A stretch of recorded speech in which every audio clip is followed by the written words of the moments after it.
भारतीय न्यूज में आपका स्वागत है। मैं हूं शिखा। आइए देख लेते हैं आज की खास खबर। किसानों की समस्याओं को लेकर धार जिले में भारतीय किसान यूनियन टिकैत ने कृषि विभाग का घेराव कर जोरदार नारेबाजी की। किसानों ने आरोप लगाया कि खरीफ फसलों का बीमा राशि अब तक उन्हें नहीं मिल पाई है, जिससे वे लगातार आर्थिक संकट से जूझ रहे हैं। किसानों का कहना है कि बीमा कंपनियां हर वर्ष प्रीमियम तो समय पर वसूल लेती है, लेकिन नुकसान होने पर बीमा राशि देने में टालमटोल करती है।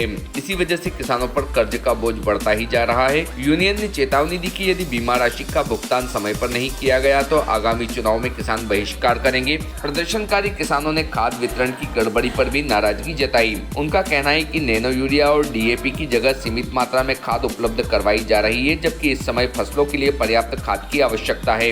इसी के साथ किसानों ने बिजली विभाग द्वारा लगाए जा रहे स्मार्ट मीटरों का विरोध करते हुए कहा कि इससे किसानों पर अतिरिक्त आर्थिक बोझ पड़ेगा। उन्होंने स्मार्ट मीटर लगाने की प्रक्रिया तुरंत बंद करने की मांग की है। उधर ग्राम कलसाड़ा बुजुर्ग के किसानों ने भी एडीएम को ज्ञापन सौंपा। उनका आरोप है कि खरीफ 2024 में पूरे हलके में 80% फसलों का नुकसान हुआ था, लेकिन बीमा राशि केवल कुछ किसानों को ही दी गई, जबकि बाकी किसान अब तक वंचित हैं। किसानों ने कहा कि यदि बीमा राशि पूरे हलके की रिपोर्ट के आधार पर तय होती है तो सभी किसानों को समान रूप से भुगतान होना चाहिए। किसानों ने मांग की है कि बीमा कंपनियों की मनमानी पर रोक लगाई जाए, सभी प्रभावित किसानों को उचित मुआवजा मिले और खाद वितरण की समस्या का तत्काल समाधान किया जाए। किसानों ने चेतावनी दी कि यदि उनकी मांगों पर जल्द कार्रवाई नहीं हुई तो वे उग्र आंदोलन करने को मजबूर होंगे। भारतीय न्यूज के लिए धार से साबिर खान की रिपोर्ट। हमारे ज्ञापन में समस्या फसल बीमा शासन द्वारा किसानों को नहीं दिया गया और किसी को दिया गया है। मान लो किसी किसान से 5,000 राशि काटी गई तो उसको 250 रुपए 300 रुपए दिए जा रहे हैं और एक गांव में 4-5 किसान को दिए जा रहे हैं और राशि सभी किसानों से ली जा रही है। और बहुत सारे ऐसे गाँव है जैसे कलसाड़ा है, हाउ है, ऐसे बहुत सारे गाँव जो बीमा ही नहीं है, फसल बीमा नहीं है और उठावदा में भी नहीं आया। पूरे जिले में यही समस्या है, सभी यही चीजें है और हमारी मांग है कि बीमा जो है जल्द जल्द गवर्नमेंट किसानों खाते में डाले जाए, अन्यथा भारतीय किसान यूनियन टिकैत द्वारा उग्र आंदोलन किया जाए। इसकी संपूर्ण जवाबदारी शासन प्रशासन की रहेगी। और हमारे अगली भी मांग है कि स्मार्ट मीटर जो लगाए जा रहे हैं इनको तत्काल हटाया जाए। हमें इस स्मार्ट मीटर का विरोध करते हैं, घोर विरोध करते हैं। अगर नहीं हटाएगी तो भारतीय किसान यूनियन तरफ से इनको तोड़ फोड़ करके बाहर फिकवा दिया जाएगा। उसकी पूरी जवाबदारी विद्युत विभाग की रहेगी। और हमारी अगली मांग है कि नैनो डीएपी और नैनो यूरिया जो दिया जा रहा है वो किसानों को नहीं चाहिए। हम इसका विरोध करते हैं और हमें डीएपी यूरिया और 12-32-16 अवेलेबल करवाया जाए। हमारी अगली रबी फसल के लिए तैयारी चालू है, तो अभी सभी जल्दी गोदाम जो भरना है वो शासन प्रशासन भर के पूर्ण किया जाए और किसानों की मांग है वो मानी जाए। और अगली हमारी मांग है, अगर किसानों से आप बीमा राशि काटते हो तो हमें राहत राशि जो बीमा मिलता है वो हर साल दिया जाए, न कि 2 साल में 3 साल में दिया जाए। जो शासन सोसाइटी हर साल किसानों को पैसा देती है ब्याज पे, वो तो हर साल ले लेती है। ऐसा क्यों साहब? किसानों के साथ में क्यों भेदभाव किया जा रहा है? हमें तो मांग है हर साल हमें फसल बीमा दिया जाए। भारत माता की जय। नाम बता दो आप। राजेश मारू, भारतीय किसान यूनियन इंदौर संभाग अध्यक्ष।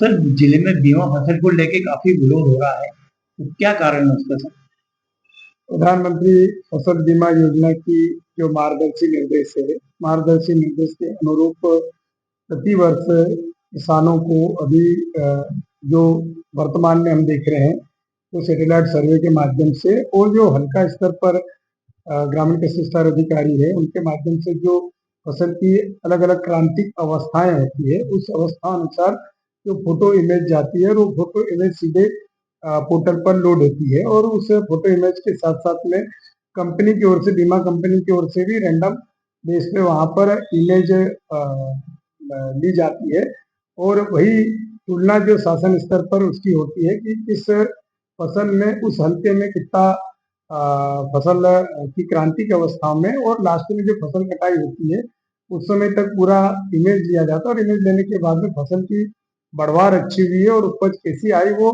ऑटोमेटिक उसमें सैटेलाइट के माध्यम से उसकी तुलना हो जाती है और उसी तुलना के आधार पर बीमा क्लेम हल्केवार डिसाइड होता है।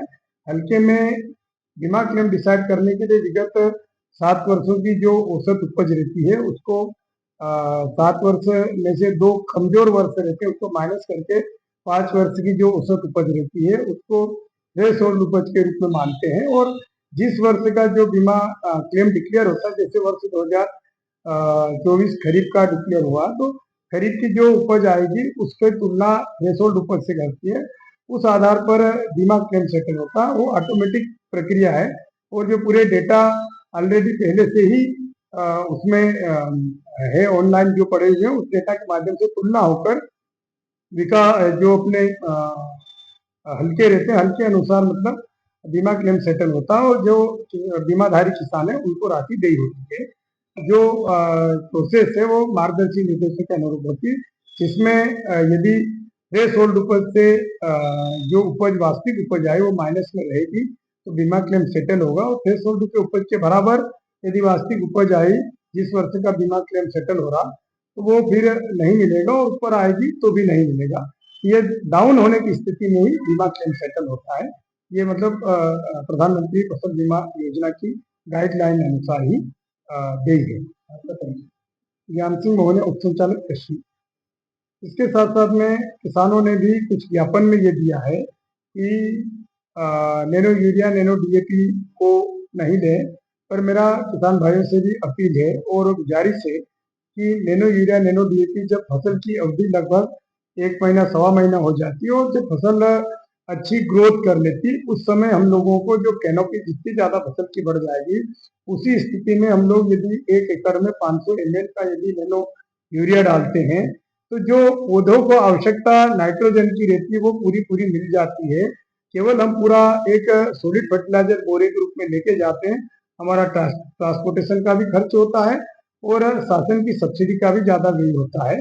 तो किसान भाई जो लिक्विड फर्टिलाइजर के रूप में यदि उपयोग करेंगे तो पर्यावरण को भी हम सुरक्षित रखेंगे, हमारे जो मिट्टी धरती माँ है वो धरती माँ की जो मिट्टी को भी हम सुरक्षित रखेंगे। तो नैनो यूरिया, नैनो डीएपी का उपयोग करेंगे तो बेटर अच्छा होगा और किसान के लिए भी उसका फायदा होगा। खबरें पसंद आए तो लाइक और शेयर जरूर करें।